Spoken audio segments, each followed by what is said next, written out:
नमस्कार बंधुरा आमार डेली ब्लगे आपनादेरके अनेक स्वागत जानिए आजकेर भिडियोटा शुरू करलाम।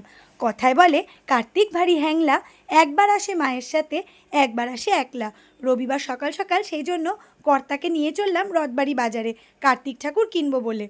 अनेके आपनारा गत बछर आमार ब्लगे देखते पेयेछेन, जारा पाननि तादेरके एबार गल्प शोनाई। आमादेर मालदार कार्तिक बाड़ी खूब जाग्रत, अनेक दम्पतिराई सेखाने किन्तु सन्तान लाभेर जोन्नो मानत करे थाके। आमिओ तेमन प्रथमबार बियेर परे मानत करेछिलाम सुस्थ सम्मत सन्तान निये बाड़ी आसले कार्तिक ठाकुर देब 3 बार।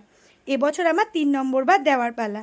প্রতি বছর আমি রথবাড়ির এই দোকানটিতে চলে যাই কার্তিক ঠাকুর কেনার জন্য। চাইলে আপনারা চিত্তরঞ্জন মার্কেট কিংবা কার্তিক বাড়ির বাইরেও কিন্তু পুজোর দিন অনেক কার্তিক পেয়ে যাবেন। চলুন এবার কার্তিকগুলো আপনাকে দেখাই। এই যে দেখতে পাচ্ছেন এই সাইজের কার্তিক আমি প্রতি বছর কিনে থাকি, কিন্তু কার্তিক এখনও রেডি নয়, তাকে একটু সাজুগুজু করানো হোক, আমি একটু বাজার করে নিয়ে আসি। এবার চলুন আপনাদেরকে দেখাই দোকানে কত রকমের কার্তিক। সবাই যেন তাদের বাড়ি যাওয়ার জন্য অপেক্ষা করছে। আমিও বেশ মন খুলে কার্তিক নিয়ে চললাম আমার বাড়ির দিকে। আমার অনেক কলিগ দিদিদেরই সন্তান যাদের হচ্ছিল না তাদেরকে আমি বলেছিলাম মন ভরে এই কার্তিক ঠাকুরকে ডাকো, দেখবে তোমাদেরও সন্তান হবে। সত্যি বলবো এই ঠাকুর কিন্তু সত্যি মনের কথা শোনে।